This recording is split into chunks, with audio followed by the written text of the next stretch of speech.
Hello everybody, and just before we start on the webinar this evening properly, I just want to let you all let me know if you can hear me okay, and at this stage you should be able to hear my screen as well.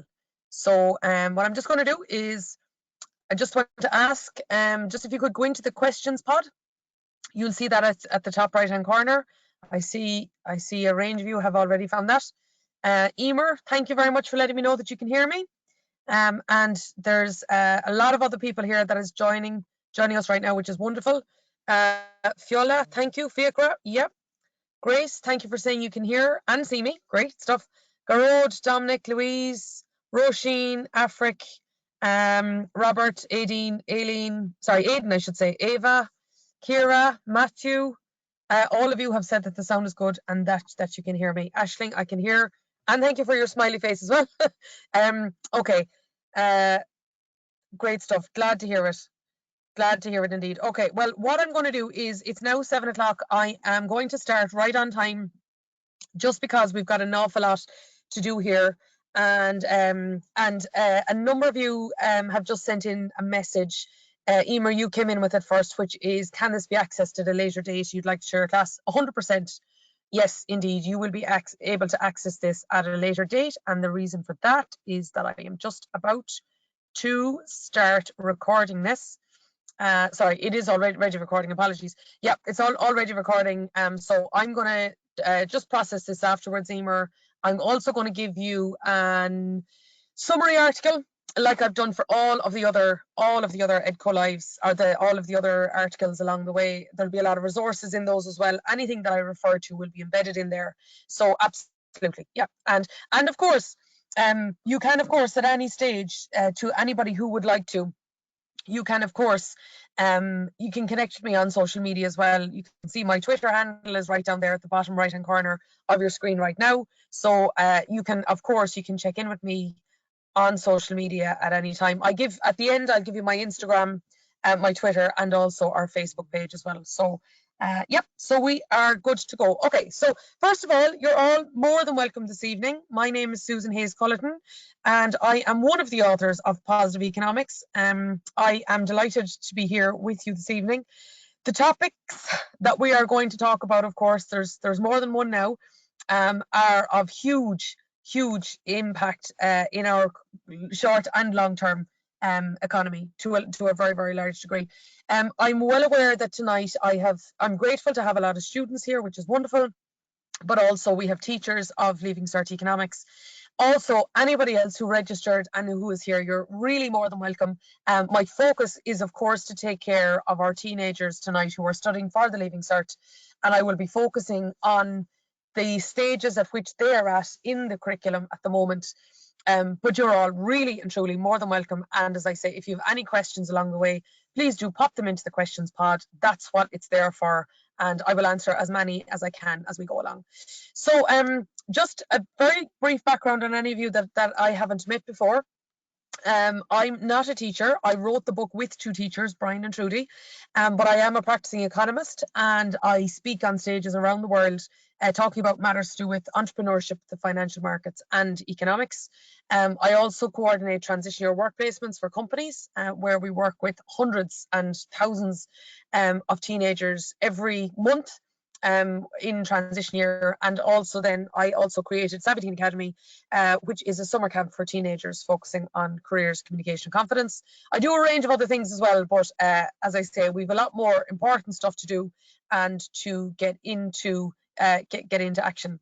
Right, so first of all, let's talk about what I'm going to talk to you about. Number one, I'm going to talk to you about the COVID-19 virus and the impact on the economy, and not just how it's impacting the economy, but how the reaction to the economy is also happening. I'm also going to talk to you about the government stimulus that has been put in place, and also how this might more broadly affect the economy in the short to medium term. I'm also going to talk to you about the gender pay gap tonight. I'm going to talk to you about the way in which you can measure it and how you can manage it, and what has worked in terms of best practice around the world, and of course how that relates to various different parts of the syllabus in Leaving Cert Economics. And then the last part I'm going to talk to you about is, briefly, I'm going to talk to you about primary research. The reason I will do that is any of you tuning in tonight where you are in 5th year, you will be putting together a report on an economics project exactly. You will have done that by this time next year and submitted it. So in all of these webinars that we do on a monthly basis, I want to enable you to start preparing for that, just little by little along the way, but we'll support you right along the way, as well as your teachers. Okay, so that's what we are going to cover tonight. Now, let's talk about the virus. So at this stage, it is a pandemic. It's happened right around the world, and it's something that has moved from China to China and Hong Kong, and then it's expanded from there around the Chinese or the Asian region. And of course, particularly towards the around about February of this year, it started to move into Europe.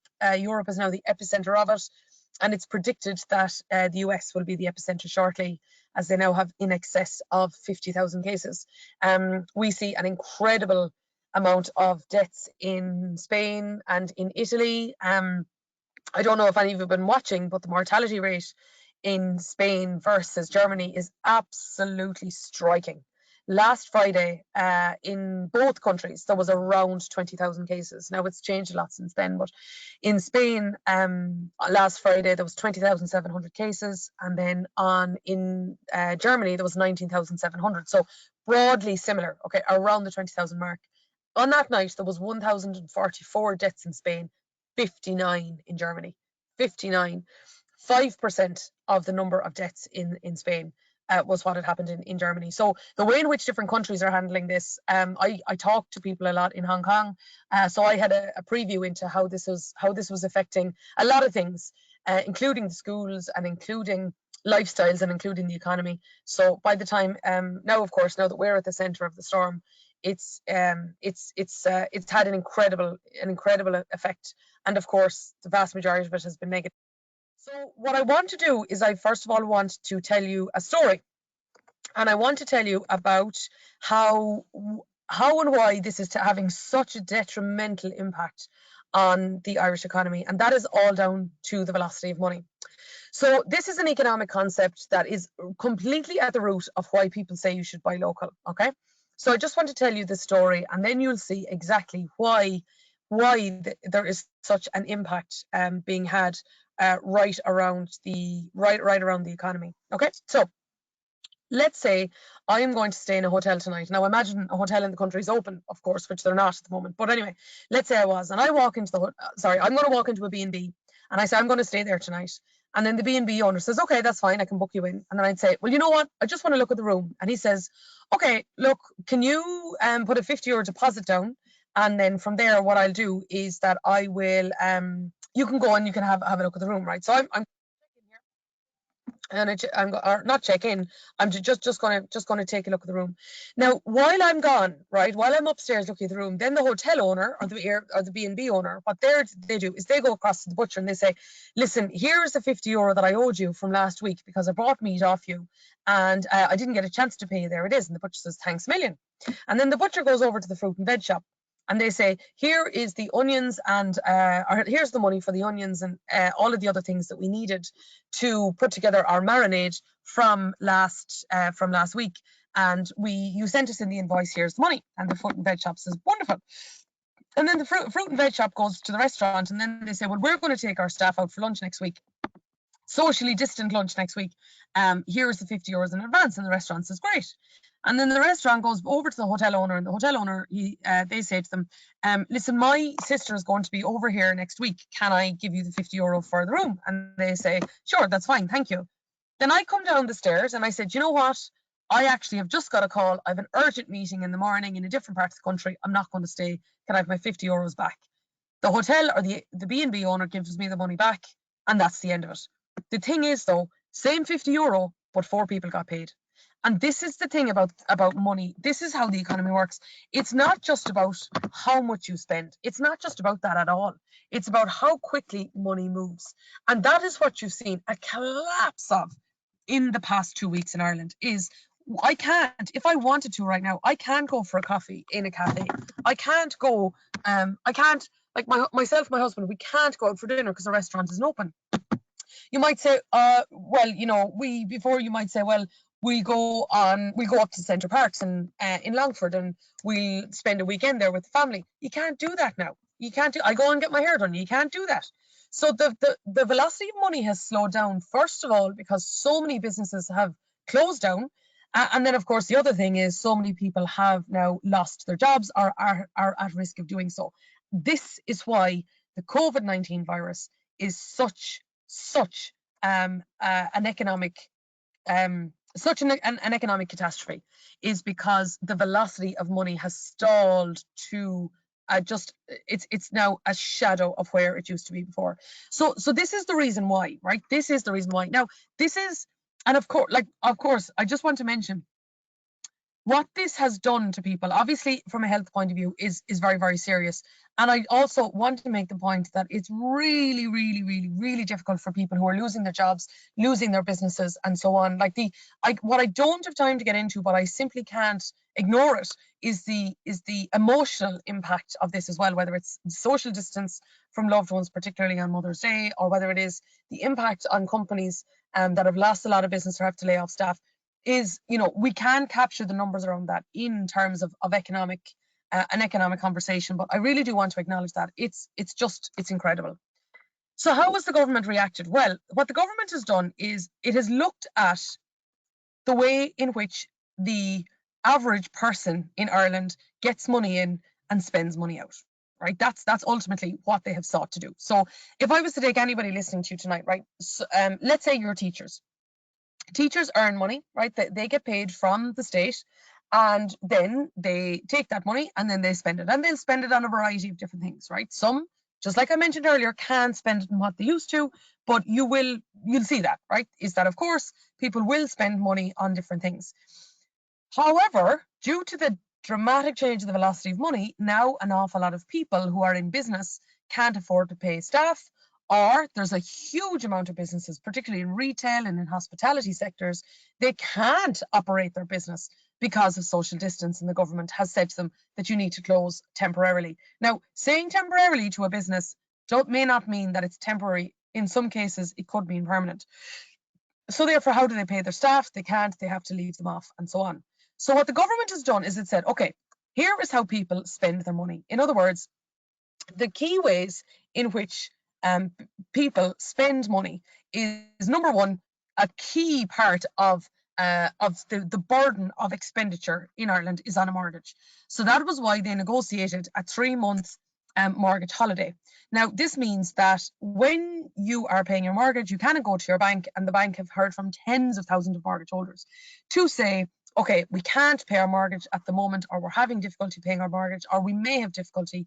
And therefore, on a national level, this has been extended now for 3 months. So at least then, when people are trying to deal with a lot of difficulty, at least they have some breathing room along the way here.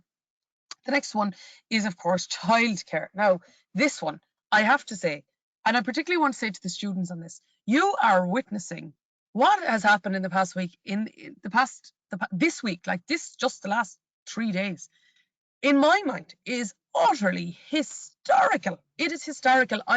As an economist, it is just intriguing to watch what's going on at the moment. Because what the government has said here to the childcare, the entire industry, is to say, we need you to close. We needed you to close since last Thursday week. We can't have your industry operating because of the possibility of transferring the virus. However, what we are now willing to do is we are now willing to actually pay your staff so that you can keep the industry alive, so that when this is over, the childcare industry isn't starting from absolute scratch. Now, never has that been done in Ireland before, where an entire sector has that happened to before. And of course, the other thing is that childcare can be almost as expensive as, or maybe even more in certain parts of the country, more expensive than a mortgage. So if parents aren't paying for childcare, similarly, they don't have that cost. And therefore, that is another way in which the government has now said, okay, if people aren't paying for childcare, well, then that manages that burden on their part. But of course, that creates another problem, which is if people aren't paying childcare, businesses and workers, where are they supposed to get their money so that they can go on about their day, and that is why that particular mechanism was introduced. Now, the next one then, of course, the third part, or another key thing that they've looked at is entertainment. And the thing is that we spend a lot of money in Ireland, whether it is on, shopping for clothes, whether it is on, our entire hospitality, like I mentioned about restaurants and cafes or bars and so on, all of that's gone. All of that has gone. So as a result of that, at this case, so far the government has now said, okay, we've taken the three key chunks of your spending and we've managed them. One is, of course, that we have now been in a position where we can negotiate a 3-month mortgage holiday. We're closing down childcare entities, but we're keeping the childcare sector somewhat alive. Some childcare businesses, unfortunately, won't be able to recover from this, but in the meantime, they're saying that we'll keep that sector alive. And then finally, from the point of view of entertainment, there is just far less that you can do. So therefore, from those reducing or managing that spending on the way out, that is how the government has tried to step in. Now, of course, how do we manage money in? Well, there's three key things that they've done there. Number one is that they have now given a more generous social welfare payment to those who are in unemployment now as a result of the corona COVID-19, so even though they weren't anywhere close to this 3 weeks ago. And like, again, that's why I kind of want to speak to the students again on this, is what you're witnessing is not something that anybody in Ireland of any age has seen before, ever. Like, we are truly watching all sorts of history. We're watching political history, we're watching economic history, we're watching social history. There's so much happening right now that is just, it truly is amazing times. In addition, the announcement made this week is that if a company would be what they call viable but vulnerable. So that means a company that is able to continue but is struggling as a result of what has happened around the virus. I'll give you an example, right? I'll give you an example. I should be delivering this webinar from Malta, because I was due to be in Malta this week to deliver a week's training to one of the big banks over there. I was over to give a week's training to a group of people in the bank all around what was going on in the markets and the bond market and the stock market and the currency market and the economy. I was supposed to be over there all of this week. That was booked last October. And 2 weeks ago, they rang me to say, we can't let this go ahead. And I had the flight booked, of course, because it was with Ryanair. Of course, I had it booked. And then Ryanair sent me an email last week to say, actually, the flight isn't going or coming back either. They had to be cancelled. So in that case, my business is now, our business is now down the money from that. Next week, I was supposed to be running a work experience program for 30 teenagers in a company in Dublin. Of course, that can't go ahead. So therefore, that's also revenue that our business is down. So that's the type of thing that this second income support is for, is that what about businesses that are continuing to operate? Because our business is working on a range of projects that doesn't depend on me delivering training, but is in other areas that I won't get into now because we don't have time. But the point is that there's other work that we are doing which is continuing to go on, and we're working, and then there's other work that was supposed to go one way, and now we've had to amend it to turn some in-person training online. That's continuing as well. So in this case, Paschal Donohoe, the Minister for Finance, has said, okay, if your turnover has fallen by 25%, you can apply to get income support, which is money from the government to help to maintain your staff, so that while your business is down and you may not be able to hold on to your staff, well, then we will help you to A, continue to help you in business, but B, to make sure that people then who are in receipt of wages normally will continue to be so. And then, of course, the last thing is that they've gone on a huge recruitment drive. Now we have got a lot more people that are needed in the HSE, and you'll see that in other areas, like there's massive demand.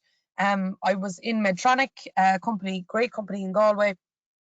We ran their transition year work placement program for them last week of February. They're in the news today because they're doubling their production of ventilators in response to a demand of ventilators right around the world. So there's been also a big, because the state is now becoming such a big buyer, like a really big buyer of things, and things include ventilators and masks and sanitizers and PPE, the protective equipment, but also they've become a really big buyer of labour, a huge big buyer of labour, and you saw that 40,000 people responded to the call.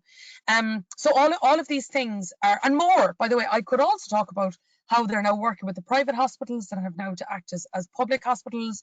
I could talk to you about a range of the other supports that are available for business. I could also talk about how all of this is engaging with unemployment benefit. I could talk to you about how they're borrowing for this. I could talk to you about so much more, but I have loads to talk to you about tonight, and I just wanted to focus on a couple of key areas. The question is, though, what happens after that, right? Now, can I put a number? Actually, do you know what? I'm going to put 3 numbers to you, right? 3 numbers. The first number is this. If you were to take everything I've spoken about, everything that I have spoken about in all of the government stimulus just in Ireland, the total value of that is 3.7 billion euro. 3.7 billion euro. The second number is that is to be spent and used within 12 weeks. That's over 300 million a week. And the third thing I want to tell you is that is due to affect up to 800,000 people. Now, whether my business could apply for the income support or not, that is something that I need to investigate, and maybe I don't need to, because I would need to check if our turnover dropped by more than 25% or not. So a lot of people like me don't actually know whether we can apply for these or not. There's another support, for example, available for the local enterprise offices. These are vouchers, €2,500 vouchers, where you can apply for this. Because if you've had to innovate within your business, which, by the way, we had to do within hours. In some cases, clients came to us and said, we can't go ahead with you delivering training, Susan. Can you deliver this online? And we want you to do it on an innovative way. And of course, as a business person, you have to figure out the way to solve your client's problem quickly. Then you might need to bring staff in to do that, which we've done, like staff who already work for us. And we've had to say to them, okay, we need to change the way we're doing things, and we need to do it super quickly, and we might need to buy more technology to do it.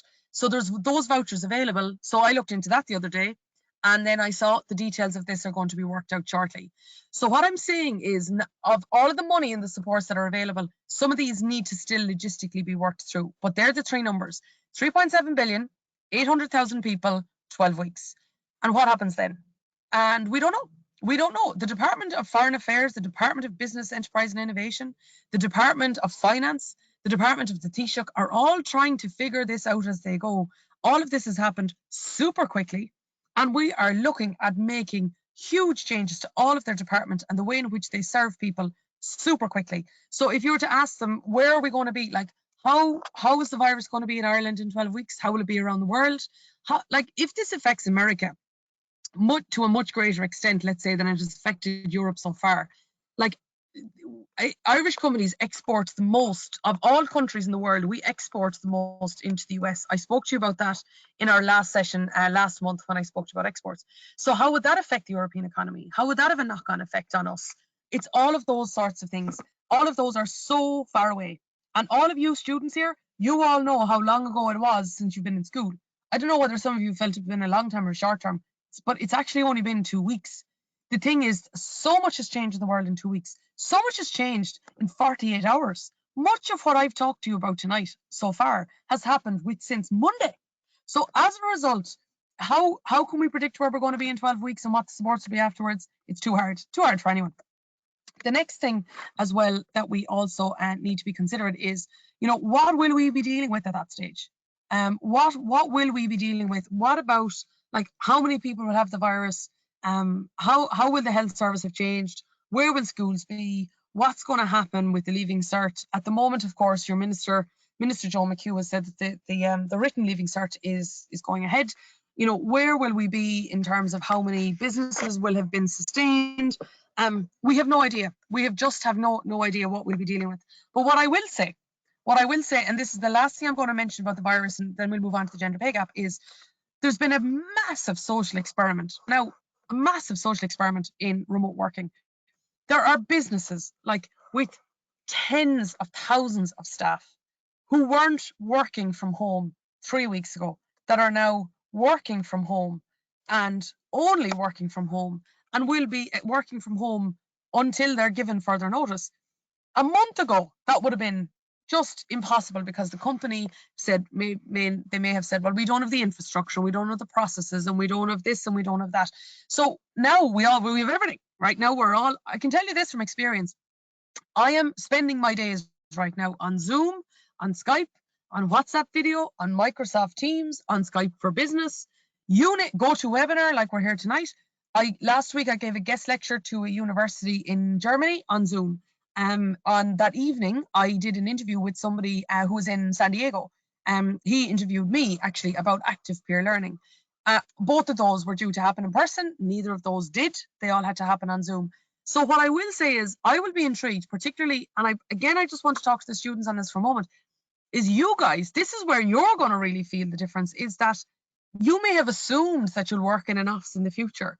And up until last month, it's more likely than not, if you were working in a professional services firm, if you went to working as a lawyer or an accountant or an auditor, or, if you were in those areas, any of those areas, you may well have assumed that you'd been working in an office. This very month could change your future and where you're actually working yourself. Because I now wonder, when so many people are working from home, if they get used to it and if it works out, well, then why would businesses build all of the space that they have had before? And this is the question. I was listening to a great podcast today on the Irish Times about this, is that if you think through, if this actually works, therefore, this could change the amount of people that we need in the construction sector, because if we don't need as many office blocks and buildings for people to work in the future, that will have fundamental difference. Instead, we might have more incubation centres, which is where my own office is based, by the way. I'm based in an incubation centre out in DCU, about 100 different businesses there. We go in and out as we need to. I travel a lot. Well, I used to. I used to up until 3 weeks ago. But so incubation centres there where people go in and they use the space to have calls or meetings or whatever, and then they go away again. Like, I don't need a physical building for the work that we do. The work that we do generally is out on client sites. So I would also say, like, the longer term effects on this, to those of you who are studying for your Leaving Cert, I just want to say, like, you're 17, 18 now. You are going to be in the workforce, possibly 22, 23. This very month is affecting where you physically will be doing your work. And that is something, and all of those changes are going to be keeping all of you, I would have to say, this could be affecting several of you and the careers in which you have and the opportunities for the careers in which you grow. Now, this, by the way, don't worry about that, right? By the time this happens, we will have well adjusted. So I don't want you thinking, oh God, there won't be any work for, if you want to do an apprenticeship, thinking, geez, there won't be work for me. Oh, there will. Don't worry, there will be work. There will be work in construction. That's not my point. My point is how it'll change. And I think we are watching, for those of you who want to become economists, practicing economists, like whether you'd work in a bank or whether you'd work in a large firm, or whether you'd be like in our case where you would set up your own business, or whether you'd be a consultancy, this is the type of work that we do, is we look at changes in the economy and we try to figure out how to help businesses and sectors and governments keep up with them. Okay, so that is all I wanted to do on COVID-19 so far. Now what I'm just going to do is I'm now going to move on to the subject of the gender pay gap itself. So the gender pay gap is the difference between what women are paid and men are paid in the workforce. Okay, now this affects particularly sustainability from the point of view of from a social equality point of view. It also affects the workplace itself, so it affects the labour market, and it's also affected by government policy. How are governments reacting to this? So first of all, what are we dealing with, right? Well, I think this particular chart is interesting, which is that we have 50-50, right? We have a 50-50%. Oh, sorry, we have a 50-50 split in the population, male and female, but yet women contribute only 37% to GDP versus men, right? So women, actually, the work that the women do contributes less to GDP than men. Now, some of you might say that sounds very strange, but how could that be the case? And what I'd say on that is it's important to hold on for 2 more slides, and I will tell you where that difference is, right? So first of all, right, let's just be considerate that we're going to have a 50-50 split in the, as I say, the population, but yet women contribute less to GDP than men. Now, those of you who have been through chapter 11 in your positive economics textbook for Leaving Cert. It's a different chapter when it comes to the new positive economics textbook. But national income, how we calculate national income is this, is C plus I plus G plus NX, right? That is the entire basis of macroeconomics. That is how we count an economy. And what we know is that C plus I plus G plus NX is consumption plus investment plus government expenditure plus net exports. Put all of those together, add them all up, and you get GDP. Now, can I just for tonight add in one more letter, right? This letter doesn't exist in any textbook or anything else. I just want to make one point. Imagine if we were to add on H. Imagine if we were to count the value of the work done in the home. How would GDP change then? And here is the answer, is all of the work that's done in the home. McKinsey worked out that that's actually worth 13% of GDP. It's worth $10 trillion. And guess who does it? Mostly women. 75% of all the unpaid work done in the world is done by women. So isn't that interesting? 13% of GDP isn't counted because it's simply uncountable. And if I was to put 13% back up here, well, then the graph on the right would look exactly like the graph on the left. The point is that men and women do an equal amount of work. It's just that the work that men do tends to be more counted. And that is because of that statistic. 75% of the unpaid work in the world is done by women. And again, let me just tell you a story, right? I just want to tell you another story. Mary paid Pat €10 to cut her grass. Okay, so Mary paid Pat €10 to cut her grass. Therefore, she spent over here in consumption. She spent €10, and therefore Pat received it. Now that €10 is counted in GDP. However, Mary then went on to marry Pat, and then Pat cut the grass for free. Mary didn't pay him any more because she married him. The grass was still cut, but now it no longer contributed to GDP. Why? Because it's not counted, but the grass was still cut. The point I'm making here is that when it comes to unpaid work, it's not that the work isn't done, it's just that it's just not counted when we go and we count GDP. That is because, just as I have here on the slide, is that is how we count GDP. Consumption plus investment plus government expenditure plus net exports. But if we were to count the work done in the home, of which, as I say, 75% of all the unpaid work in the world is done by women, then we would actually have an accurate representation of the contribution that men and women make. Now, so moving on from there, like, what is the gender pay gap? Let's take a number. What exactly is it? So the gender pay gap right here, I took this screenshot for a reason. So today, right, is the 31st of October 2019. On that day, women in the European Union earn 16% less than men, right? Now, and it's rather than say, oh, well, you know, for every €100 that men earn, women earn 84 euro, right? That's an easy way to think of it. But I have an even easier way, and that is European Pay Day. And European Equal Pay Day is the day at which women stopped getting paid in comparison to men. In other words, is that from the 4th of November until the end of the year, whatever money that is that in contrast, while men would get paid for the full year, women make the equivalent of only getting paid up until the 4th of November.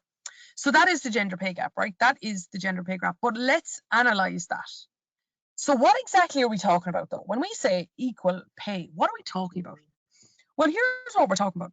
We're talking about men and women of the same age, and in a certain, on average, of the entire European Union, men earn more money than women. But there's one thing I didn't say there. I didn't say that they do the same job. And this is the difference, is that what I've put in front of you there is the unadjusted pay gap. Unadjusted pay gap is when you compare men and women at the same age on average. However, the adjusted pay gap is different. That is when we say, well, when you compare men and women, if they were in the same job on average in the European Union, then what is it? And that's a very different number, because in that case, I'm just going to put it up here. There it is that based on, I just want to make sure you can see that now, based on some work done by a college in Cologne, Cologne is in Germany, is that there's only 2% difference, is that actually the adjusted pay gap is actually very small. And this is for men and women doing the same job. So if men and women are doing the same job, and particularly this study was done right across in Germany, the adjusted pay gap is actually quite small. It's only 2%. So the difference between the 2% that you're seeing there and what I had put up there originally is the difference between adjusting and the unadjusted pay gap. So is the problem gone? Do we not have any, gender pay gap at all? You see, it doesn't work like that. What you need to do then is question, but why aren't men and women doing more of the same job? So why is that? Why are women in lower paid jobs than men? And here is primarily the answer. My next slide is right because of this, is generally women take time out of the workforce to take care of children. They generally are the ones who are more likely, like there isn't a gender pay gap in graduates, right? So for all of you students who, let's say, one of you guys and one of you girls, both of you graduate and then you go on and then you get an internship, sorry, not a graduate program, and you're going to work in Bank of Ireland, right? There isn't a pay gap there. There isn't a pay gap for years later. It's only when people start having children. That is when the gender pay gap actually starts to happen. So this happens, you can see here, look around the world, Denmark, Sweden, the US, Britain, Austria, and Germany. So I got this from The Economist. And when you look here, broadly speaking, in the US, a man's wage will begin to fall. And in Austria, it kind of falls as well. But most of the others, it kind of tapers in the same way. But women's change significantly. Now, by the way, guys and girls, again, I just wanted to be clear with you on this is we have to look at this from a holistic point of view, is that if women take time out of the workplace to spend time at home with their kids, while that may not contribute towards GDP, that can be a very, very, very important time in their life. Really important, really, really important, really valuable, and time that they really value. But remember, my C plus I plus G plus NX plus H, that is not counted in GDP. So for those people who do take time out of the workplace in order to raise their kids at an early stage, the point is that it's not counted in GDP. That's not to say that it doesn't count. Of course it counts. Of course it does, to the family and to the person themselves. But when you're an economist, you have to look at things through a narrow lens to be able to understand the bigger picture, right? And that's what this is showing you here, is this is why it exists. So some women opt to take time out, and some women instead choose that they have to stay out because the cost of childcare can be too high. And that's the difference between what you're seeing in Denmark and Sweden and what you're seeing, for example, in the like of Britain, is that in Sweden, childcare is much more accessible and affordable than, as you can see there, down in the lower graphs. So the point, and you might say, well, why is she only talking about women? Don't men do this as well? Oh, they do, of course, they do, and men do. But what I'm saying is that based on the graph here, there is more, it is likely, or there are more women that have done this over time rather than men, and that's what the statistics are showing. So what impact does this have? Like you can see, some of these graphs, like, particularly Denmark there, like it drops and it stays low. Whereas in Sweden, it drops, but then it increases again. You see, let's take two people in a workplace, right? Let's not worry about whether they're men or women. Two people in the workplace. One of them takes time out, the other person goes for promotion. The other person goes for promotion and takes on more responsibility. And then after that, they get promoted and then they get a higher wage. And then they get promoted again and then they get a higher wage. And at this stage, the other person re-enters the workplace. Now, where does that person re-enter the workplace at? At the previous level? Do they have to go back to the start? What do they apply to do? Do they go back part-time? You see, that is the difference. It's not just about taking time out when the child is born or forever, whatever period of time. It's when they re-enter. When they come back into the workplace, they often come back in at a lower wage rate, and then they have to work then they might have to go back to an earlier stage in their career, or they might have to get retrained, etc. And that's how the gender gap actually happens. So, I think you can look at this two ways, right? Every single economist in the world always says, well, on the one hand and on the other hand. On the one hand, if we were to count the value of that time at home, maybe those two graphs would come straight back up together. In other words, if we counted the value of what the work does that the women do at home, well, then there may not be a gender pay gap. But of course, we don't pay them to be at home. And then on the other hand, you could say, right, so what do we need to do? Do we need to ensure that more men stay at home so that we can balance things out and have more equality? Or on the other hand, do we need to give women more of an opportunity to come back into the workforce? Or the other question is, do we want to change at all, right? So what is the blockage? What is the blockage to any one of those three? So I'm going to move quickly through the next couple of slides here, because what I've now done is I've now told you about the issue from a labour market point of view. And of course, if women earn less money, then there is less money to go into the economy, and back to the velocity of money. Well, then if they don't have more money to spend in the economy themselves, well, then of course, then that affects businesses, and it affects the people who work in businesses, and so on and so on, right? So what are the problems? There's three key problems, right? Number one is that when you do have a family, now I don't, by the way, just want to tell you that, well, I do have a family. Everyone's a family, but I don't have kids myself. So just want to put that out there. I'm talking from my thousands of conversations with people, both men and women, about this issue. Is that when you do have a family, I mean your own kids, sorry. When you do have your own kids, obviously there is a lot of time that goes into them, and any of you teenagers know that. You may not have been cognizant of it when you were 1 and 2 and 3 and 4, but you'll know that there's a lot of time that goes into parenting. And some jobs, particularly ones with more responsibility, can be very, very time intensive. So therefore, do we need to change that culture? Not just for girls, but for guys as well. Do we need to change that culture? So is it that we need to move away from spending more time in the office? And again, here is where I'm coming back to, is maybe coronavirus has made that happen. In 2 weeks is due to all of this remote working. Maybe there will be less time spent now in meetings. Maybe there will be less international travel for people who are in very busy jobs or international jobs. And I'm saying that of myself as well as everyone else, by the way. So the question is that if those jobs with more opportunity in them also come with more responsibility, which comes with more time away from the family, maybe it is the case that people simply don't want to have they don't want to put all of the hours into their job, and they want to put more time into their family. And the second thing, and this is a big one, and I particularly here want to talk to the girls, right?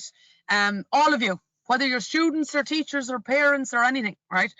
Is that another issue to do with the gender pay gap is that women, when they're in an environment of negotiating their salary, ask for less money than men. So what the girls need to do, and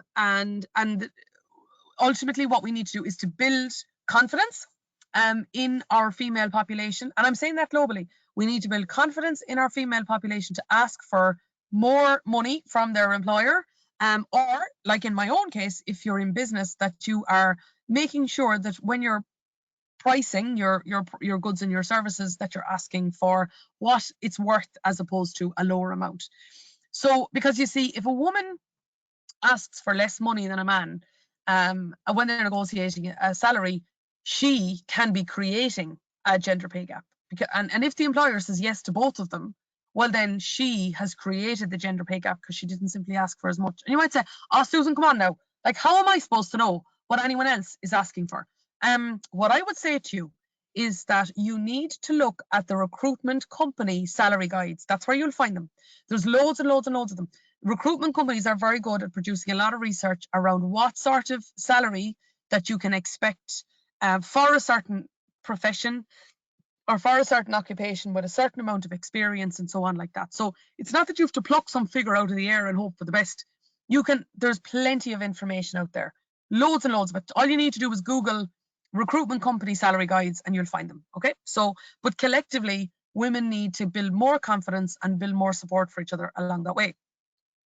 Now, the third thing then is also the other blockage is, just like I mentioned, is if people are coming back into the workforce after having a child or multiple children, the workplace can change a lot. Like I said to you, the workplace has changed hugely in the past 2 weeks. Now, the pace of that change isn't what we're used to, right? But ordinarily, the workplace does change. I'll give you an example again.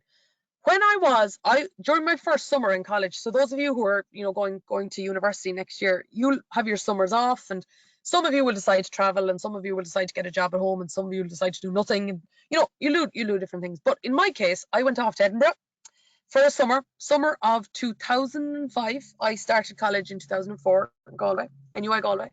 So off I went for the summer, and then sorry, just got an alert there to tell you that we have 235 new cases of coronavirus in Ireland today. Just if I know a lot of you often wait for looking at the number, so that's the case today. So I went off to Edinburgh, and I decided I was going to get a job, of course, and I got a one-way ticket over with Ryanair, and off I went. And I had my CV, which was printed. Email was around at the time. It's not prehistoric, but off I went. But there was no LinkedIn, right? There was no LinkedIn. There was no social media network for businesses. So there was no way in which I could have built my network before I went. There were recruitment companies, like I told you, but there wasn't that. People rang other people for references. Today, if I was going to take any of you guys on, right, let's say I was going to take you on for summer job in my business, I could Google you. I could find your social media profiles. You know, there's a good chance that there's some part of your digital footprint that I could find. None of that was there when I was looking for a job before. Today, by the way, rather than me checking you out on the internet, now you can check my business out on the internet. And not just that, you can actually see what other people think of working for my business. So Glassdoor is TripAdvisor for work. In other words, you can go onto glassdoor.com right now and you could check out, oh, I wonder what it's like to work in Bank of Ireland. What do people who work there, what reviews have they left about working there? Like, the whole future of the world of work, the whole world of work is changing at a lot pace. So therefore, people who are coming back to the workforce, women or otherwise, they often find a challenge in that, have they kept up to date with their education program, or with what's going on? Like, now there's social media in work. Now there is data analytics in the world of work. Now there is remote working all the time. Now there are so many more things. And by the way, guys, when you come out of university, or you know, when you're going through your apprenticeships, or when whatever it is you decide to do, right? The world of work then is going to be very different to what I'm telling you about here tonight. But that's really exciting. That's brilliant. Like, it's brilliant from the point of view that you have a way in which you can shape the future of the world of work. And then by the time you're managing other people, it will have changed again. But as I say, that is the opportunity that you have in being in business and in employment along the way. Okay, so what can we do about this? How can we encourage the gender gap to be closed by empowering more women to go after higher paid jobs or to ask for more money? Or how do we encourage more parity on the point of the unpaid work that's done at home? How do we do that? Sorry, I've just, some people are asking questions and I'm more than happy to answer them. I'll just make sure I get through everything. But just Hannah Murphy has just sent in here, where is your accent from? It's driving me mad as I can't place it. I'm from Cork. And thank you very much for asking. And to those of you who have been asked, please put your questions in. I can't look at them, because if I look at them right now, I won't be able to focus on what I'm doing with you. But I will, I promise I will. I'll answer as many as I can as soon as we get through what we're doing here. Okay, so now, couple of trends that are going on. Number one, I want to speak to the teenagers in this, right? I absolutely love your working with your age. I really do. I think, you know, Ireland's teenagers, 15, 16, 17, 18, you're the age group that I work with most. I just think you're amazing. I really do. I think you're bright, you're enthusiastic, you're open-minded, you're goal-focused, you're concerned about the world. I think you're brilliant. I really do. And you are called Gen Z. Gen Z is Generation Z. So anybody that born, Gerald says we are. You are, absolutely, 100%.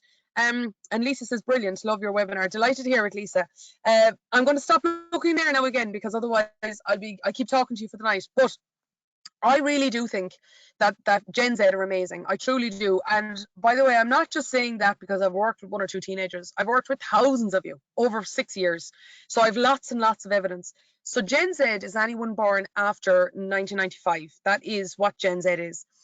And here is a key trend where this, I believe, is going to bring it's going to bring people together. As in, when I say people, I mean the gender pay gap together. And that is 48% of Gen Zers, that's you, in comparison to 38% of consumers in other generations, you've said that you value brands that don't classify items as male or female. So the thing is that, you know, it's this generation, like you guys are just a couple of years away from being in the workplace. And the focus of Gen Z tends to be less about differentiating. You're far more of a diverse generation where you value difference. You're more inclusive than often the generations that have come behind you. And as a result of that, you're more likely to be what we call gender blind, which is how I treat people in my organization. You're more likely to be gender blind, is not focusing on whether people are men and women, but more so who can do the best job and who's best placed to do it, and supporting people along the way. And that's what has brought the gender gap closer now, is how people are saying, okay, it's not about whether somebody is male or female, who can do the job better, how do we support them? If the person wants to spend time at home, if they want to work at home on a Friday, we can create the environment so that that person has the work-life balance that they need, and they can come in and do their job, and they can do whatever. That is a key trend that's happening. And by the way, guys, that's ultimately down to you. That is down to you. In fairness to you, that is down to you. So that is a trend that we're seeing in your age group that I think is going to have an impact on the pay gap in the future. Now, this one I find intriguing, right? I got this from a McKinsey report. All of these will be available to you afterwards. All the reports I'm talking about, you can look at anything you want. It's all going to be available on the article afterwards. And you'll all get that. Anyone who's registered, you'll get the recording of this, and you'll get the article, you'll get everything. Is that when you look at the UK and you look at the future of the world of work, particularly in terms of automation, it's actually the jobs that women tend to do, they're the jobs that are less easily automated. It's actually harder to automate, like it's harder to get robots to do the jobs that typically women are involved in. So when you look at the share of this graph here is the blue circles, right? Their share of female employees.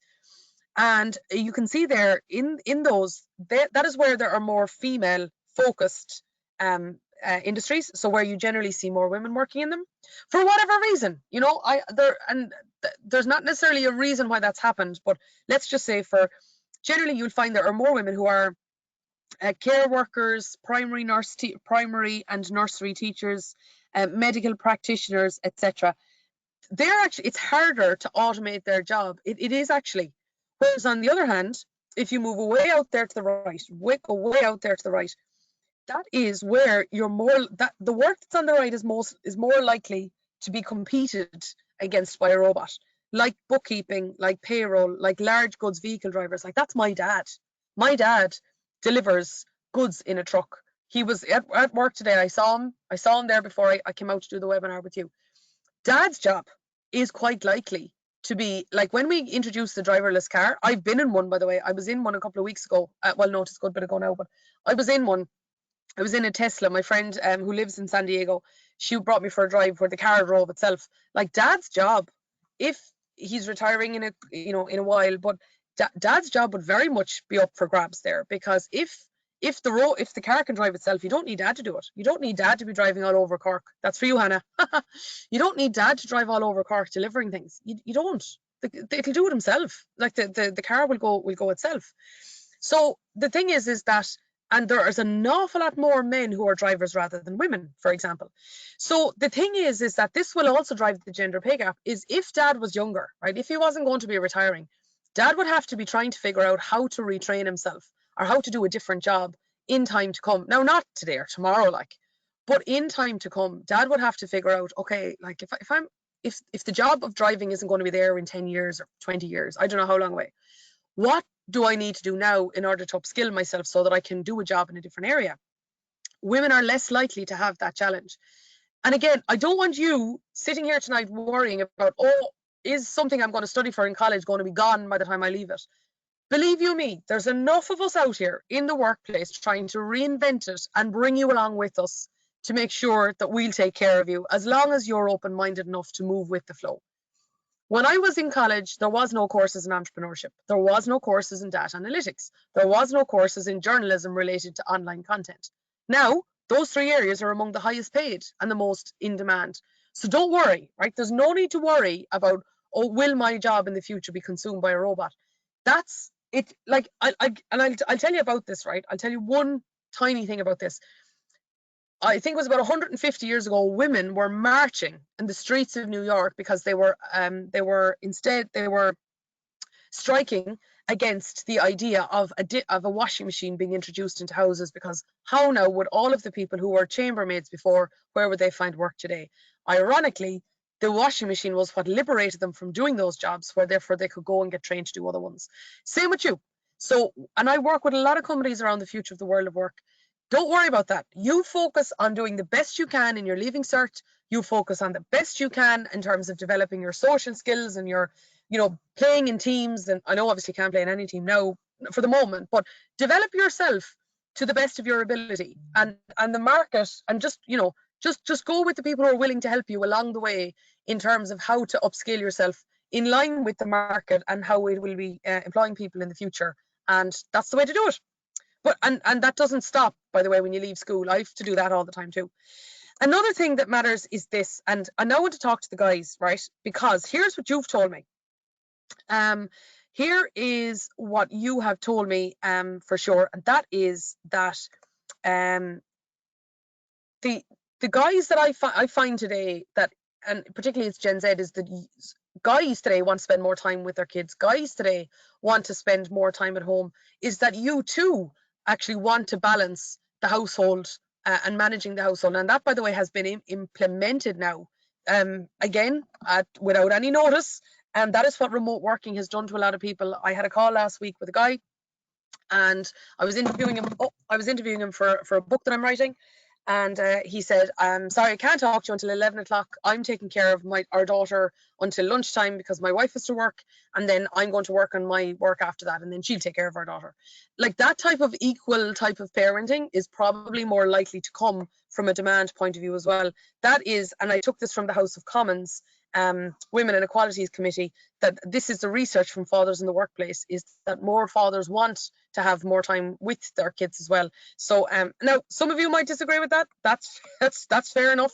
That may be the case, all right, but I'm going to leave that with you to consider. But that is what the research is saying.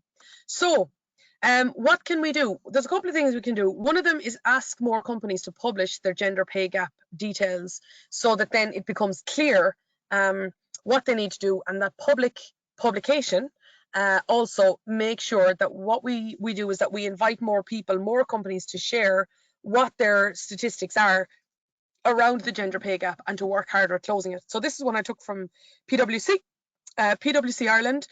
Its gender pay gap is now down to 4.7%, and that is the unadjusted one, right? So in contrast to the 14% one for the EU, PwC is down to 4.7%. They also published their gender bonus gap, which is 8.8%, and that is down to how much men get in bonuses versus women, which is a more nuanced part of how people are paid. I don't have time to get into that, but what I am saying is that by asking companies to publish how they're doing in terms of the gender pay gap, then that ultimately makes a difference. Then the other thing we can do, and this is happening a lot, I have to say, and I've been working on some of these projects, is there's the companies and the government have been working on return to work schemes as well. Merrill Lynch has a superb one for people coming back into the workplace. I'm a lecturer on some of the Springboard courses, particularly the one on global capital markets. That is where it's 90% funded for those people who are in employment and 100% funded for those people who are outside of employment. And it gives people skills in the labour market that they may not have had before, and skills that are in demand in the labour market as well. So that's why, particularly in my own case, the one that I do, as I say, is capital markets. It's training people how to work in investment and in finance, because we have a lot more jobs in that area since Brexit happened.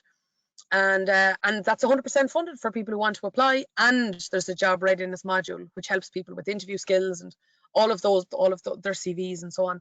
So there's a wide range of Springboard courses. There's those in entrepreneurship, there's some on data analytics, there's some on, all sorts. So you can check, those of you who maybe might know somebody who is looking to get back into the workforce, or get promoted in the workforce. That can be a very good option, and a very, very cost effective option for them as well. So there are two key things. One is, as I say, publishing gender pay gap issues, and the second one is those return to work schemes. The third one then, of course, is for people to be more focused on diversity and inclusion. And by the way, I have worked with hundreds of companies on this, where they are trying to get more, and it's not just a male-female issue, of course. Diversity goes well beyond that. It's LGBT, it's disability, it's extroverts and introverts, it's different cultures. It's like diversity and inclusion goes long beyond what we've been talking about tonight. But when companies focus on making sure women have access to the same opportunities as men, and are asking for the same wages as men, and encourage them to build their skill sets to the same areas as men, then that is another way in which we can close the gender pay gap. So last thing I wanted to do with you tonight is, those of you in 5th year, just want to give you a shout out, and that is around qualitative and quantitative primary research. You're going to have to do this next year. I just want to give you a very quick insight into this. So last webinar I did on exports, I went through secondary research. Now, secondary research is when you go to an entity like CSO, like the Central Statistics Office, and you use their research. So they might say, 92% of people do this, or exports in Ireland last year grew by Y, or whatever. That's secondary research, because they did the research and you're getting it second hand. Okay, now that's really important to use in your projects. And we're publishing a project booklet just for the teachers, just to let you know. Trudy, Brian and myself, we've put together a project booklet for you. It'll soon be going to print. You'll soon be getting it. Just letting you know. Don't worry, we'll support you every step of the way that we can. And we've covered a whole area around secondary and primary research. But primary research then is research you do yourself. So I had a call with somebody this morning. She's doing a master's in organizational psychology. So many syllables in that. Sounds great, doesn't it? Anyway, so organizational psychology, and what she particularly wanted to focus on was how women interact with their own businesses from a work-life balance point of view, and where entrepreneurship starts and all that sort of stuff. So she was asking me questions like the three you see in front of me, right? Or in front of you as well. Tell me about your business journey. How do you maintain sustainability? And what do you think of the SDG in relation to gender? So she was saying, tell me about your business journey. When did it start? And how did you set up your first business? And how did you set up your second one? And how do your first and your second interact? And then she said, like, how do you maintain sustainability? How do you keep going? Like, I'm 10 years in business in this company. I worked in a previous business as well, but HayesCulleton is 10 years old in September. So she said, like, how do you maintain a business for that period of time? And how do you intend to do so in the future? And then she said, like, what do you think about the SDG? Those of you who have done sustainability, in the new textbook that the SDGs are all in there, the Sustainable Development Goals. So what do you think of the Sustainable Development Goal in relation to gender? Now, all of those questions, like any of you who's been on with me for the past hour will know, I'm very happy to talk. So it took me ages to answer them, right? Because I was giving a lot of views, and I was saying, well, here's how it started and here's how it changed. But that's qualitative research. When you ask questions where the answers are not numbers. Qualitative means they're thoughts and feelings and experiences and stories and conversations. Quantitative primary research would be like this. How have your exports changed in the past year? How much has your exports changed to the UK? By what percentage have you changed your marketing spend on exports? That's the type of thing that is quantitative primary research. You're asking questions. You see those numbers? I can answer all those questions for you, but I would be giving you numbers as answers. So I would be saying, well, our exports increased by X amount. We exported more or less by Y amount to the UK. And we changed our marketing spend, or we changed the amount of money we spend on marketing to build our exports by Z. They're numbers. So I just wanted to give you that insight. Every single webinar that you have with me, all the way through, every month, I will focus a little bit on your project, because it is a big part of your result, like it's 20, and it's just, it's really, really important. So I want to help you as much as I can. Okay, so in summary tonight, I spoke about the velocity of money. Remember the €50 in the hotel that moved around the village? The fiscal stimulus, I went through three numbers, guys, 3.7 billion, 12 weeks, 800,000 people. And I spoke about how the government looked at this from what we're spending and what we're earning. Then we spoke about in terms of the gender pay gap, to a large degree is down to work-life balance. A lot of women do take time out to spend at home with their kids, which is very, very valuable. My own mother did it. Very, very valuable. It's just from a GDP point of view, since it's not counted, that's often what contributes to the gender pay gap. We need to teach confidence to women to ask for a similar wage, but also to teach confidence through creating programs that will develop the pipeline. And also as well, the other thing we need to do is to develop female talent in terms of education, like those return to work schemes and like continuous education afterwards. And then last thing I mentioned there is about preparing interviews for your qualitative research for your primary research. It can either be qualitative or quantitative. Qualitative is when you have, you're asking questions, the answers are thoughts or feelings or stories or, opinions. And then quantitative is when you'd answer with a number. So that is what I want to do with you. How did I get on as regards time? Oh, 5 minutes past. Well, I suppose not too bad. I'm not going to start answering your questions, but before I do, any of you who want to get in contact with me, you can tweet me. Love Twitter. I am always on Twitter. You can tweet me at Susan Hayes _. I'm on Instagram. I haven't posted a lot there now, but I'll get better, promise. I'm at Susan HayesCulleton on Insta, and then our Facebook page. Well, I've several of them, but that's one of them, is The Positive Economist. So, also, we have to finish this off in an all inspirational quote, really, don't we? And that is that by going after what you truly want, you empower others to follow in your footsteps. And that's what I'm saying to every one of you tonight. Every one of you. Every single one of you here. Whether you're a parent, whether you're a teacher, whether you're a student, whether you're none of the above, we all have a role. We all have the role of showing other people how to do what they might think isn't possible. And whether you're a student who wants to show, like, the better you do at understanding what you're supposed to be working on, or the better you do in terms of enjoying what you do, the more of a role model you become. So just want to say that to you all. We all have a job to show other people how to do what they don't know how to do, and particularly now more than ever. Right, so I'm going to open up the questions pod. I can now see getting notifications there that a couple of you have started following me on Instagram. So you're great altogether, for thanks. Now, right, Lisa, we'll start with you. Hi, Susan. Thanks for that. Olivia says to follow you back. Okay, I'll do that, Olivia. Thanks. Lisa says, hi, Susan. Thanks for that. Really appreciate the webinar. You're so welcome, Lisa. Also love the new textbook on online resources. This is my first webinar. Don't know how I missed notification. The others, can I go back and find them somewhere? Absolutely. They're all recorded. They're all recorded for sure. So I will, I actually, do you know what? I'm glad you said that to me, because what I'll do is that I'll put a link to the other ones. I will put the other ones there for you so that you can get access to them. But 100%, I'm only delighted if you go back and look at them. They were on Brexit, exports, and housing. And this one was on the gender pay gap. Next month is going to be on enterprise. Okay, so just to let you know, Lisa. Charlotte said you're motivational and empowering. Oh, you're so kind, Charlotte. You're very good. Thanks a million. Robert, the booklet is in relation to the research project. Yes, it is, Robert. That's right. It's completely to do with the 20% of the future Leaving Cert from next year. Let me see now, Robert. Yeah, sorry. What is the gender bonus gap? So that is the difference between what men and women earn in bonus terms. That's what that is. Robert, sorry, who's it asked me? Yeah, no, who asked me that? I'm not sure where that was. Sorry, Charlotte asked me that. The gender bonus gap is the difference between what men and women get when it comes to bonuses.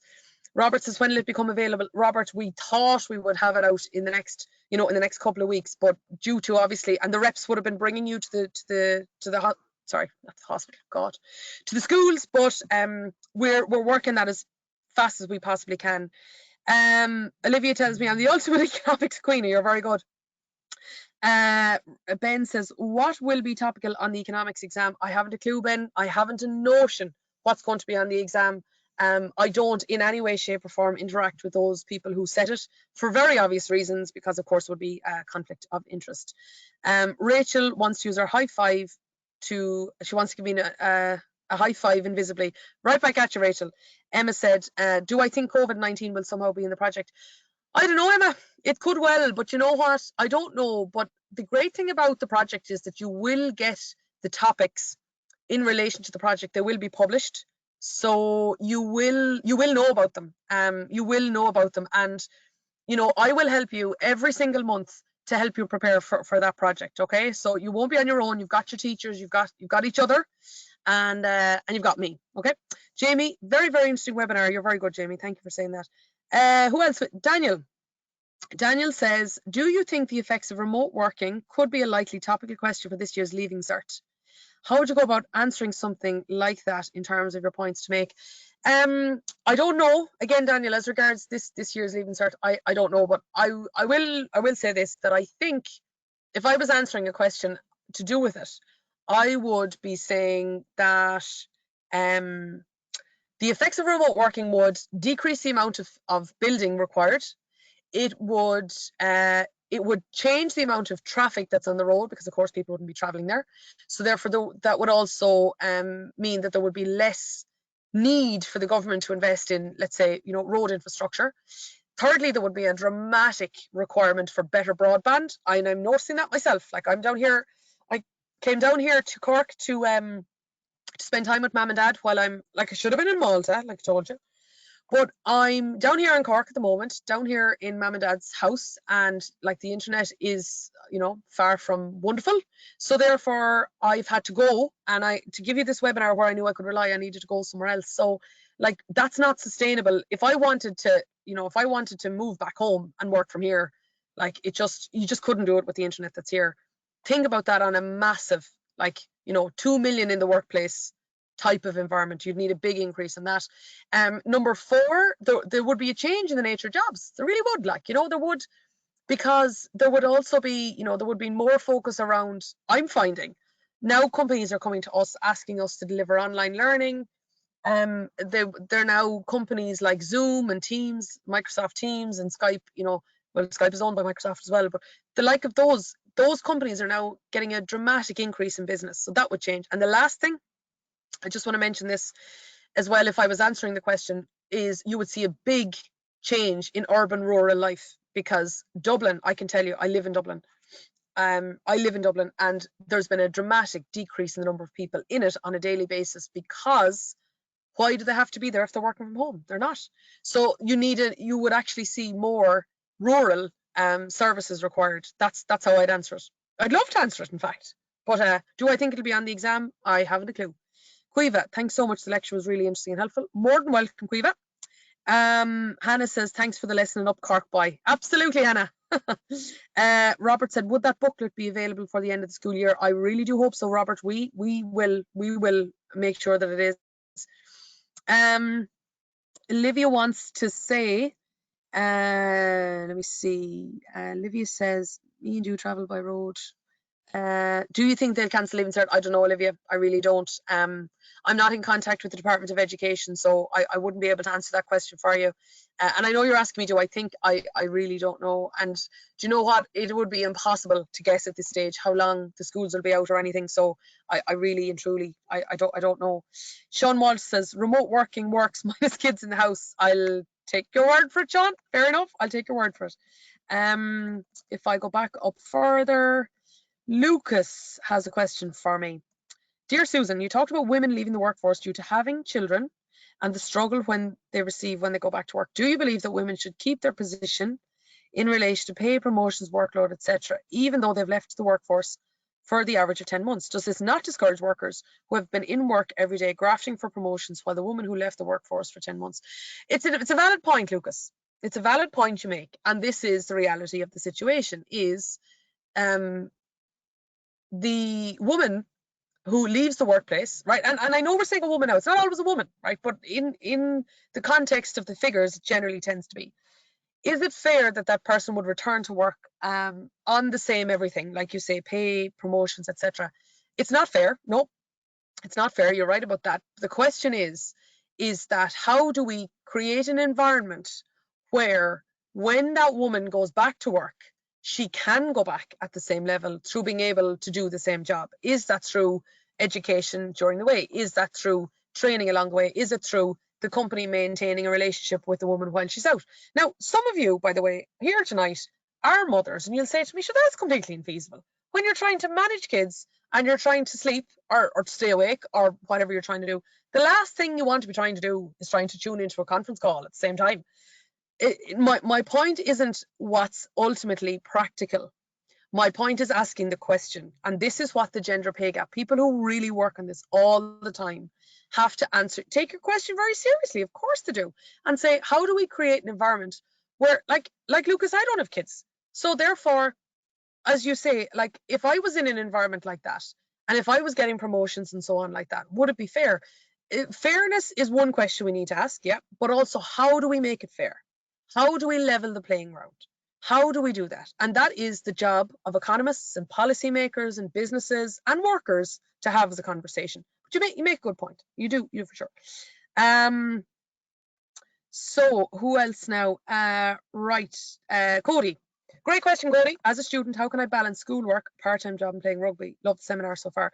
Cody, you make another great point, and it's a very valid one. And like to all of you teenagers out there, like Cody's right. Like you do all have to balance that.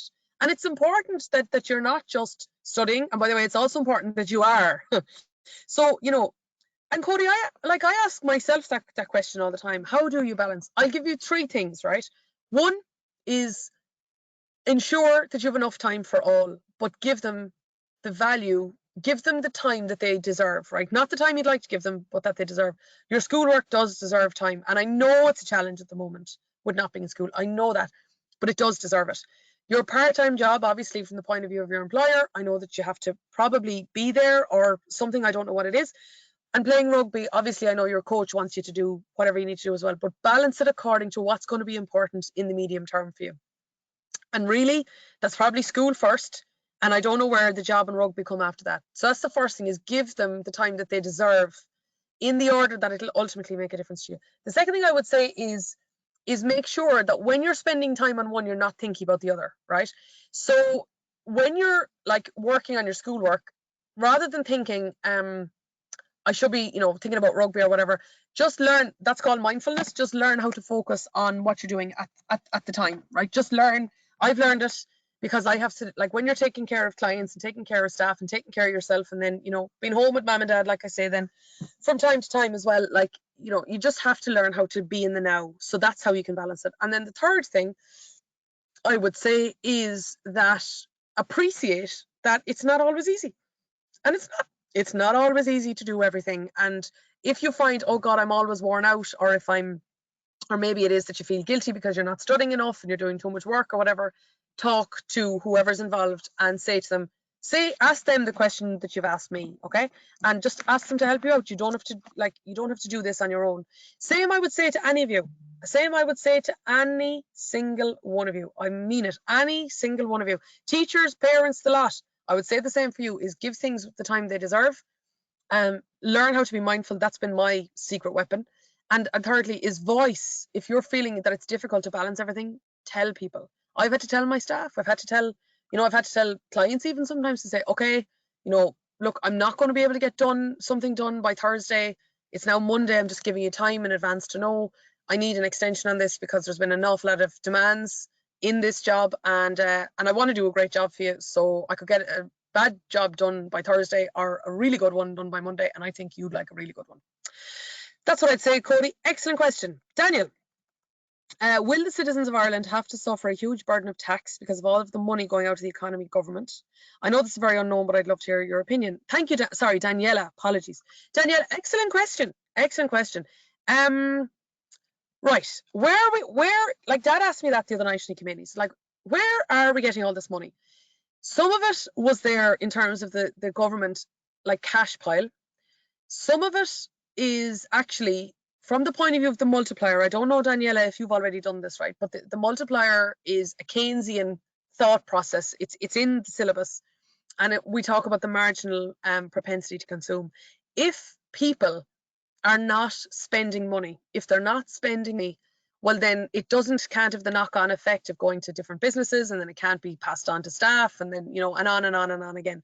So in some cases, this money will actually repay itself, right? The money that is being spent, like the social welfare supports, 350 euros a week. A lot of people will spend that very, very quickly. And of course, they might go to super value and then they'll spend it in groceries.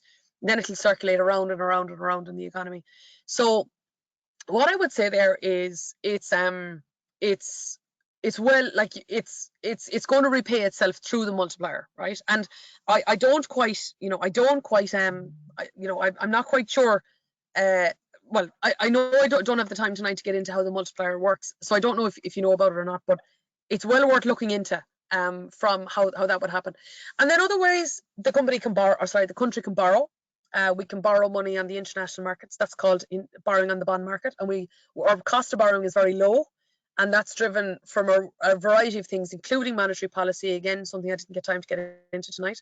And then after that, there may well be tax. I don't know how much, but all I'm just saying is that it's not just relying totally on tax. It will be down to some savings, you could say, that the government has. Some through the multiplier will repay itself. Some will be borrowed, and possibly some then through revenue raising as well. Astrid says, question for women trying to get back into the workforce. Obviously, it's a lot harder due to Brexit and now because of COVID-19. What advice would you give to women now, as less companies will be hiring? Thank you. Astrid, great question. I would say, number one, like you see, I deal with that question all the time through my Springboard students, all the time, right? All the time. What I would say is, for a start, go and look at the recruitment companies. Their job is to get you a job, right? So for women or men, their job is to get you a job. Like their business model. That was how I got my job in Edinburgh, by the way. Is that when I went to them and I was applying for a job, then they gave me a mock interview, and then they said, okay, we think you could be good for this company, that company. Would you like to work here? Would you like to work there? I said I'd like to try there. I ended up working for the MS Society, Multiple Sclerosis Society in Scotland for the summer, and that was that. Now, it's not as simple as that always, but in my case, back then, it was. So I would say, first of all, go to the recruitment companies. Number two, I would check out Springboard if you need to upskill in any way, shape, or form at all. And then the third thing that I would say is look at those return to work programs. Merrill Lynch runs one, Vodafone run another one. So there's a lot of companies that do that also. And then, of course, otherwise, keep applying and treat getting a job like a job. In other words, your job for, Monday to Friday, 9 to 5 is, sharpening up your CV, sending out invites or sending out LinkedIn invites to people who could be potentially good to talk to, looking up who has these programs, etc. That's what I'd say. Right. Let me see now if I go back up. Sean, companies, I think you said companies, government has helped to make flexi time and job benefit. Yeah, exactly. So for companies, the government has helped with flexi time and job benefit to make up for work from home. Government has helped with flexi time and job benefit to make up for work from home. Yeah, I mean, the thing is that like, I don't know if you're talking about the government in terms of the public service, but it's a very interesting time, and it will be an even more interesting time because there will be more and more companies that has to do this. The public service is going to have to do this as well. So like flexi time and so on, like that is going to probably become, it may not, well, I think it'll become more and more a thing, but rather than flexi time, like flexi time is I'm going to work from 8 to 4 instead of 9 to 5. Flexi time, I think, could change into I have got 5 things to do today, 5 things that I have to deliver to the business or to my employer. Now, if I, at the end of that, if I don't have them done, like let's say I start at 6 in the morning, I'm finished at 2 o'clock, right, that's that. It's not about the amount of time that I spend, it's instead about the amount of work that I get done. That's the type of thing that I think you'll see more and more. Now, what else have I got up here? Seamus, is now a good time to buy shares? Excellent question, Seamus. It's one that I'm looking at myself. I do an awful lot of training in the financial markets. It's a very, very, very volatile, very, very volatile time. I'd love to get into this in a lot more detail, but I really can't because of the wide brief that I have tonight. What I will say is I would check out GillenMarkets.com. They're an Irish company. They do a lot of, it's where I used to, that's where I used to work like 10 years ago. They do a lot of commentary on the market at the moment. They've a newsletter that you could check out for sure. That's one that I've certainly been reading over the past while. And also another company that I work with now, right? So Gillen Markets, as I say, I used to work with before, but another company you could look at is VectorVest. They do a lot of commentary around the market at the moment, and so they would also be a helpful resource as well to answer your question.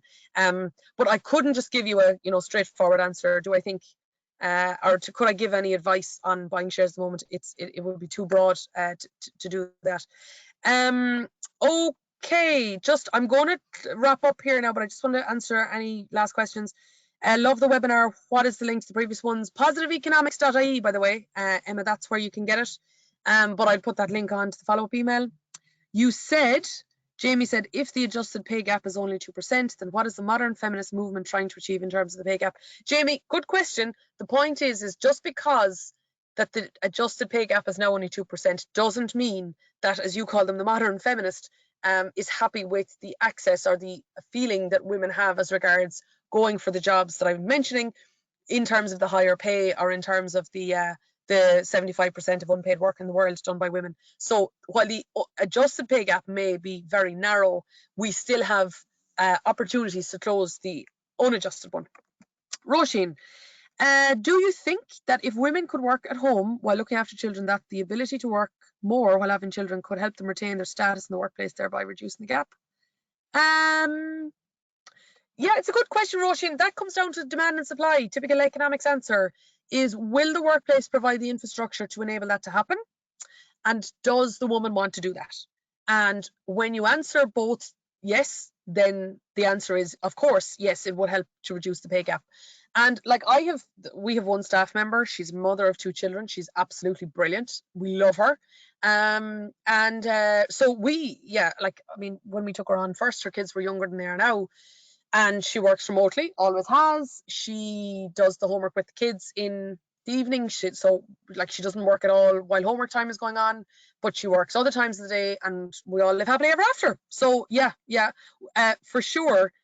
But there has to be a willingness on the person who's working and the employer. Grace, what do you usually speak on your travels to different countries and different types of people? What's the best part of your job? Also, any advice being an entrepreneur? Grace, do you know what? I will happily answer all of those on the next webinar, because the next one is about enterprise, right? I'll answer them in detail. But what do I usually speak on? Entrepreneurship, financial markets, and economics is what I speak on. And I do an awful lot of work working with young people in Ireland and around the world. That is what I do. What's the best part of my job? The best part of my job is that I really love solving clients' problems. Love it, including you, right? Including you, Grace. I love the fact that I have been able to talk to well over 100 of you here tonight, and I have been able to hopefully help you in understanding what's going on in the economy and work towards what you're doing for your Leaving Cert and your teachers and anybody else who's not. I hope it's been of value to them. I love solving people's problems in a business environment. Also, any advice to being an entrepreneur? I could go on forever, and that's where I will pick up on that the next stage. Okay, I think I've answered everybody there. So at this point, Jake is asking me to say hello to Mr. Douglas. So hello, Mr. Douglas. And the Garrod said, when is the next webinar? The next webinar is going to be on next month. It's going to be on enterprise, and we're going to be sending out an email to everybody who's registered for this one with the date and the link, Garrod. So we'll be delighted to talk to you. Jamie says, thanks. I think the pay gap issue is incredibly complex and multifaceted. You're right. Yeah, it is. It really is. And that's why I've sought to try to, bring it back to what's really important from the point of view of the Leaving Cert syllabus. You're welcome, Garrod, and thank you for thanking me. Really appreciate your time. I know a lot of you have stayed with me right now for the full hour and a half. I have to say hi to Mr. McDade. He's a bleeding legend. That's from Lucas. Just make sure now that I got that message across. Really hope that wish you the very, very best with your studies from now until the next time I talk to you. As I mentioned, I just wanted to say thanks so much for your time tonight. Thank you to the teachers. Thank you to you, the students. And thank you to Edco, the Educational Company of Ireland, from Brian and Trudy and myself. We're so appreciative that you have supported us and our book. And as I say, we will be here to help you right along the way over the next while. Okay, the next while, as I say, beyond when COVID-19 is even when it's finished, there'll still be a monthly webinar. Okay, so Grace says thank you so much for this webinar. More than welcome, Grace, and I'll see you next time. And every best wish to every single one of you. Thank you and good night.